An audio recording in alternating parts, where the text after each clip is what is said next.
ये है सशक्त प्रदेश और आप देख रहे हैं एसपी न्यूज 24, सच की आवाज सच के साथ।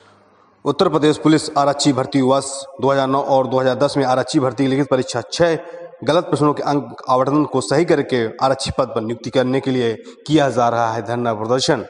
लखनऊ उत्तर प्रदेश पुलिस भर्ती 2009-2010 में उत्तर प्रदेश आरक्षी पुलिस भर्ती में सम्मिलित हुए थे एवं अभ्यर्थी द्वारा फिजिकल व मेडिकल टेस्ट पास भी किया गया था। उत्तर प्रदेश पुलिस आरक्षी भर्ती की लिखित परीक्षा में 6 प्रश्न गलत दिए गए थे, जिसके क्रम में गलत नंबर आवंटित किए गए थे, जिस कारण से इस प्रक्रिया में सम्मिलित सभी अभ्यर्थियों को के साथ अन्याय भी हुआ है। इसको लेकर 6 प्रश्नों के उच्चतम न्यायालय में वाद दर्ज भी किया गया, जबकि हाल में ही सुप्रीम कोर्ट व हाई कोर्ट द्वारा इनको बहाल भी कर दिया गया है। फिर भी इस आदेश को नहीं माना जा रहा है। अभ्यर्थी को ना ही तो नियुक्ति दे रहे हैं, ना ही कोई सूचना प्रदान कर रहा है। इसको लेकर अभ्यर्थी लखनऊ स्थित इको गार्डन पर धरना देने को मजबूर हुए हैं। क्या कुछ कहा अभ्यर्थियों ने, देखते हैं लखनऊ से ब्यूरो रिपोर्ट। लगभग 5 सितंबर से आज बैठे हुए हैं। लगभग आज देखा जाए तो 29 तारीख, लगभग 25-30 दिन होता चला आ रहा है, मगर सरकार के अभी तक कानून में रू नहीं गूंजी है। जहाँ प्रदेश सरकार अभी हाल में ही बजट भी पास किया है कि लगभग 15 लाख रोजगार देने की बात कही है। खास बात करते हैं क्योंकि हमारे साथ नौजवान हैं और ये खुद अपना बयां दर्द करेंगे। सर क्या नाम? जी मेरा नाम संदीप है। सर क्या मामला है जो सर ये 2009-10 पुलिस भर्ती से रिलेटेड है और सर उस समय 6 क्वेश्चन गलत आए थे, जिसके 7.5 नंबर हो रहे हैं। हम लोग को अभी आवंटित नहीं किए गए हैं, और जबकि अन्य भर्तियों में यूपी रैंकर दरोगा में 18 गलत क्वेश्चन आए, उनको दिए गए। CPMT में, TET में, सब में गलत क्वेश्चनों के नंबर अभी तक दिए, जबकि हम लोग हाई कोर्ट से जीते और सुप्रीम कोर्ट में भी अटेम्प्ट टू क्वेश्चन, जिसने क्वेश्चन हल करने का प्रयास किया है, अगर एक अटेम्प्ट करने का प्रयास किया तो 1 क्वेश्चन का नंबर दिया जाएगा, 4 किए हैं तो 4, 6 के किए हैं तो 7.5 नंबर आपको दिए। तो वो हम लोग को नहीं, अगर हम लोग को वो नंबर मिल जाते हैं तो हम लोग मेरिट में आ जाएंगे, हम लोग का सिलेक्शन हो जाएगा। जबकि हम लोग कई बार जनता दरबार में माननीय भर्ती बोर्ड, माननीय भाजपा के जो भी ब्रजेश पाठक जी हैं, उप मुख्यमंत्री, डिप्टी CM, उनको कई बार ज्ञापन दिया, और जो संबंधित अधिकारी हैं उनको भी कई बार हम लोग जो है ज्ञापन दे चुके हैं, लेकिन अभी तक कोई वो नहीं हुआ है। जबकि बुलंदशहर रैली में मैंने योगी आदित्यनाथ जी से हम लोगों ने मुलाकात की थी। उन्होंने कहा था 22 में जैसे ही मेरी सरकार बनती है वैसे ही आप लोगों को पहला काम नियुक्ति आप पुलिस वालों को ही देने का हम काम करेंगे, बट सर ऐसा कुछ भी नहीं हुआ है। तो सब ये सब बता रहे हैं कि हाई कोर्ट से और सुप्रीम कोर्ट से आदेश हो गया, फिर भी क्यों नहीं दी जा रही? अब सर वो उनके पता नहीं क्या है, वो क्यों नहीं लेना चाहते हैं, वो वजह तो बताएं। हमारे पास सारे एविडेंस हैं, आप खुद देख लीजिए, साफ साफ सुप्रीम कोर्ट की रूलिंग है। ये देखिए,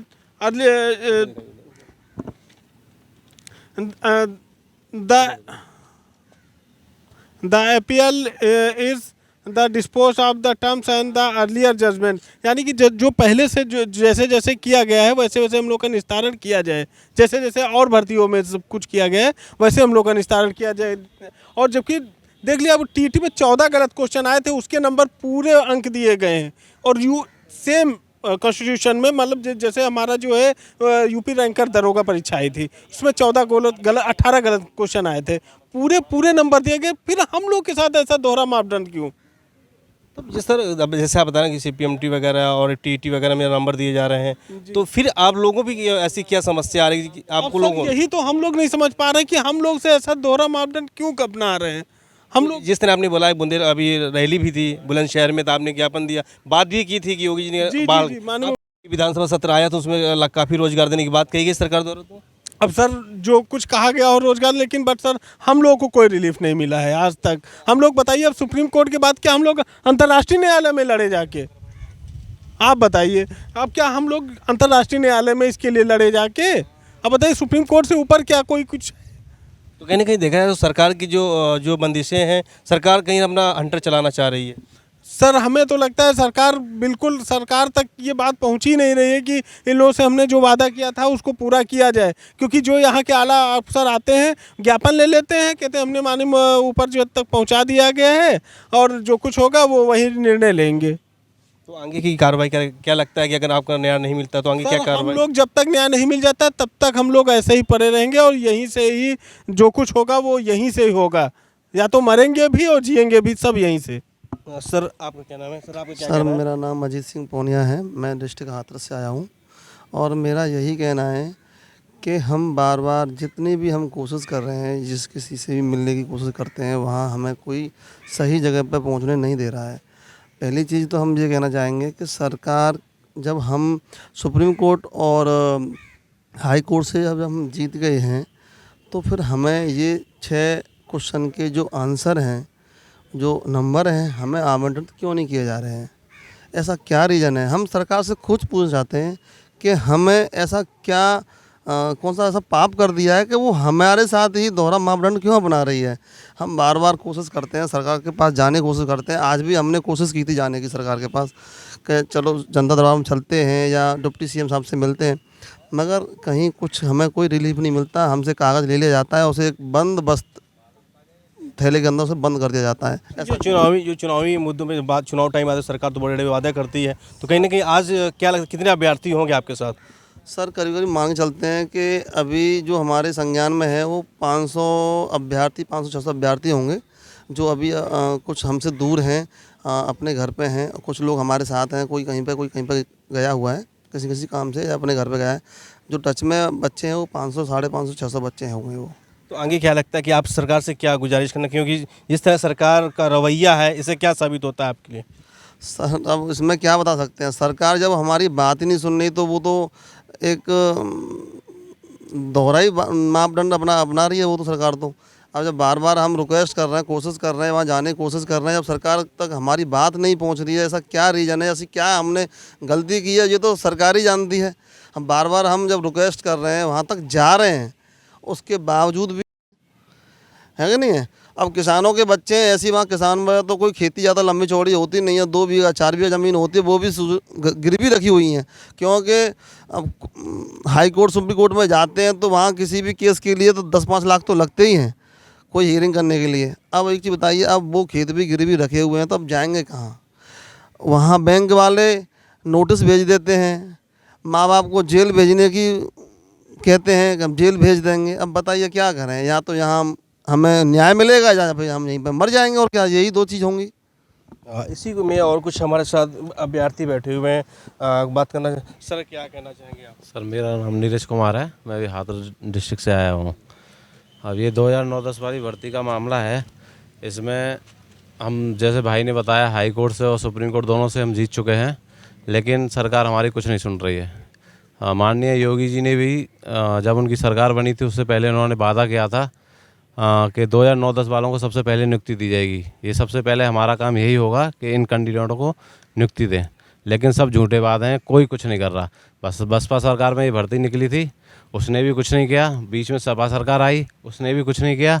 और बाद में ये बीजेपी जी आई, उसने भी कुछ नहीं किया। 3 सरकारें निकल गई यहाँ से, लेकिन हमारा ज्यों का त्यों ही मैटर है। तो कहीं ना कहीं देखा जी, सरकार का जो रवैया है, लगातार आपके साथ एक दुर्व्यवहार जैसा कार्य करने बिल्कुल दुर्व्यवहार जैसा काम हो रहा है सर।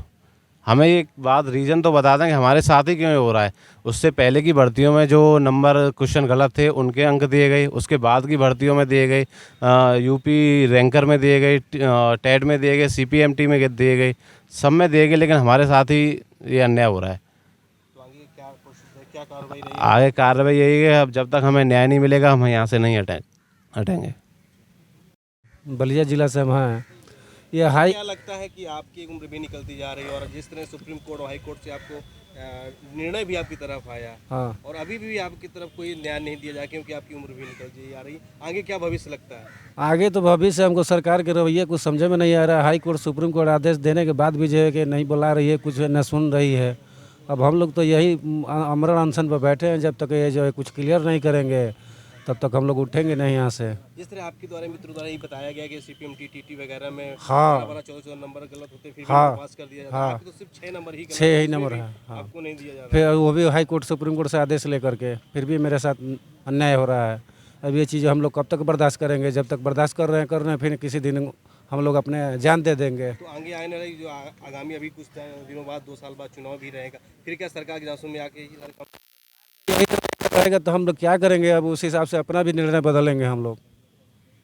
और नहीं तो हमारे पक्ष में रहे। सरकार को तो हम लोग वोट दिए हैं, जिताए हुए हैं। वो सरकार वादा की थी कि हमारा सरकार बनेगा तो हम सबसे पहले तुम लोग को बुलाएंगे।